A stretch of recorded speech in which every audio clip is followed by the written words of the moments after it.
Welcome back to the versus mode portion of my Star Fox Assault playthrough. Alright, so really quickly going over it, Simple Maps 1 and 2 aren't really that much of a change. They're the same weapons, it's the same background design. The only real difference is the fact that some of the little statues that you couldn't get up previously, you can now. Simple Map 3 is a foot-only mission. I guess I'll go over that one really quickly. I'll be going over each of the stages, obviously.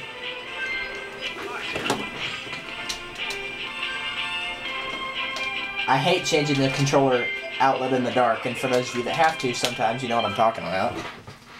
I'm going to make Fox win the majority of the matches because I said Wolf is cheap, and I like Wolf as a character for the story mode, but in versus mode, my best character is either Fox, Crystal, or Valko. But probably Fox or Crystal. Valko I'm just not very good with because his health is so low. Alright, so basically in this one you have 3 levels. It is a foot-only one. You have 3 levels. You have this. I just know them by their color. So the reddish-pink one is your top level. You can fall down the holes, by the way. And you'll be taken to the green level, which is the middle one. And then you can jump down to the blue level, which is the lowest one of all 4.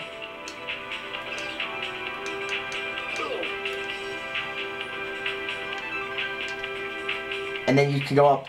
Here, for example, after I go ahead and decide to kill Wolf once, you see how you have the regular sniper, and I can't really get a good zoom in on it, but you can see how it's kind of a greenish-blue color.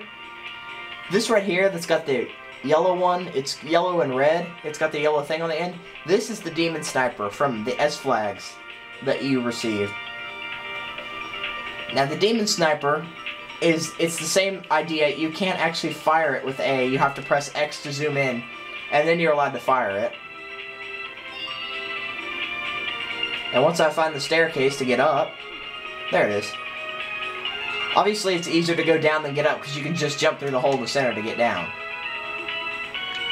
And Wolf is in the corridor over here. Whoa, I just tried to fall off right there. Now, you know for a fact that snipers will not actually take out Wolf O'Donnell in one hit. Demon snipers? Well, almost completely, but for the fact that he had a barrier, that's the only thing that prevented him from dying right there. He would have died if that barrier had not been there. I know that for a fact. The disadvantage to the Demon Sniper, if you look at it, obviously I've collected 3 sniping things, but I've used 2, so there's 28 rounds of this one left. So obviously, it's easier to find the normal snipers than it is for the Demon Snipers. The Demon Snipers will have less ammunition. They only have 5 for each one you find as opposed to 10. But overall, I mean, it's still a good weapon. If you're a sniper fan and you happen to pick one up, then yeah, by all means, go ahead and use it. Because overall, in my opinion, it is still a very good weapon, even though it may not be for certain people. I mean, some people just don't like sniping. Which I understand that. I'm not a huge fan of it, but I will do it if need be.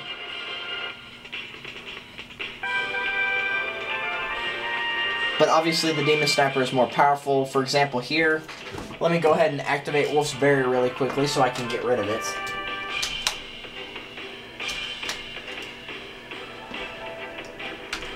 There we go. But Demon Snipers in a way are a lot like the extra cannons right here, is because you don't get very many rounds with them. You do need to use them somewhat carefully.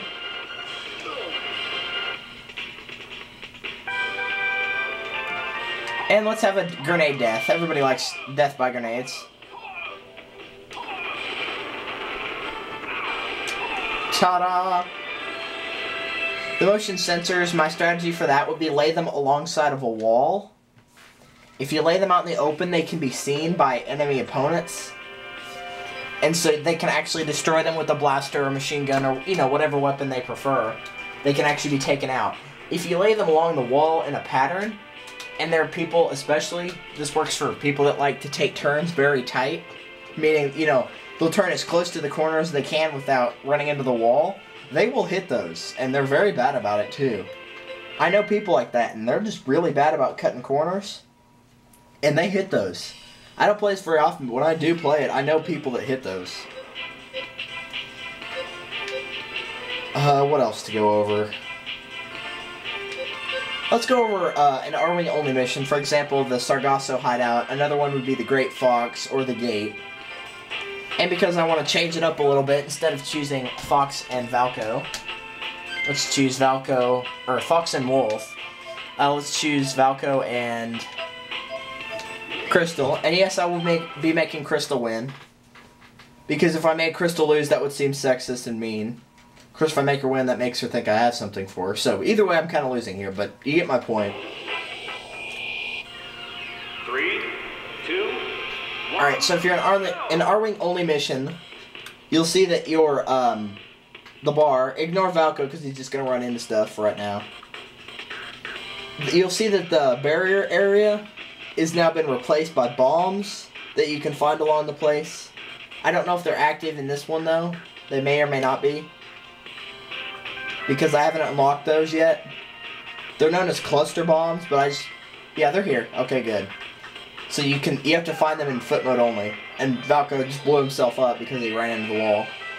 Which, to be honest, is my fault because I'm not controlling him. If you do happen to go off the screen, which Valko will demonstrate here in a second, it will make you do a U-turn, like so, and it'll take you back the other way. You still have your energy bar, the blue one. You have the one below that showing your kills. The yellow thing below that shows how much time you have left on your brakes, on your U-turns, on your somersaults. You know, you got the whole thing here. So the ways to be damaged are obviously to be hit by enemy opponents, whether by laser or by bomb, either way. You know, you can get hit with either one. For those of you who see the bombs, you press B to fire, B again to detonate. I do not believe you can get hurt by your own bomb, but I have not confirmed that. So I'm still not 100% on it.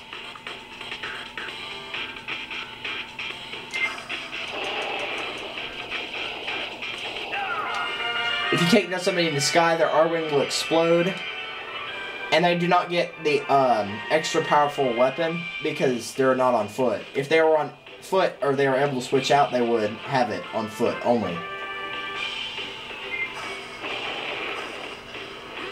Obviously, the strategy is to lock on and shoot home missiles at them, but there is a bit of a disadvantage because people can roll and deflect that. That also makes single shots a little bit easier because they have to break in between rolls. For the Arwings, things that can take them out, obviously, other Arwings, better options would include either a homing launcher or being able to use a Landmaster and shoot them down. But obviously, on an Arwing only mission, the only thing that can take out an Arwing besides running into a wall would be another Arwing. So, you know, you kind of have your balance there. It's kind of a rock, paper, scissors method, because Arwings are good against people on foot, but they're bad against people on Landmasters. Landmasters are good for people on foot, or good for people on Arwings, but bad for people on foot. And people on foot, overall, they don't have a real strength, but because they are a small target, it will be harder to hit them. And that's probably the main reason that they don't get killed too often.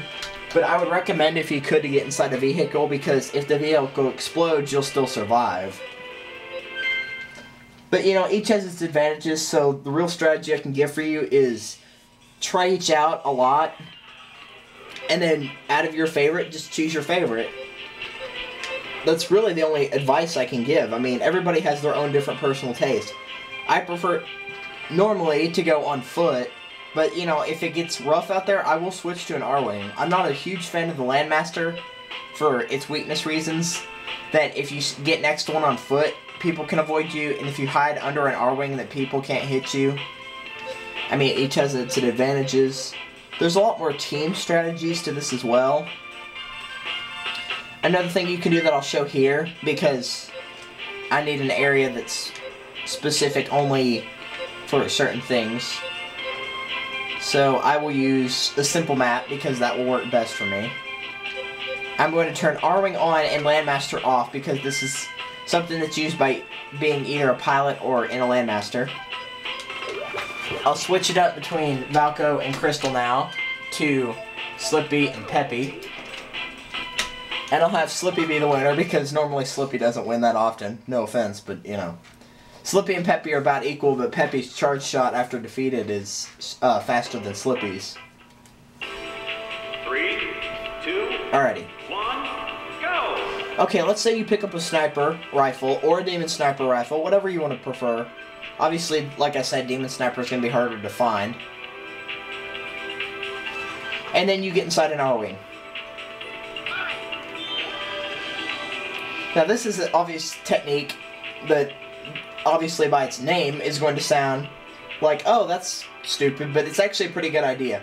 If your R-Wing is low in health, switch to turn off with Z, but you can still be on the R-Wing while it is flying in the air, and this will enable you to hold R and shoot down at people that are coming from above. And if you switch out, you can switch between your guns as well, so you can get prepared for anything. Let me get a little bit farther away from Peppy, and then I'll turn to where he is.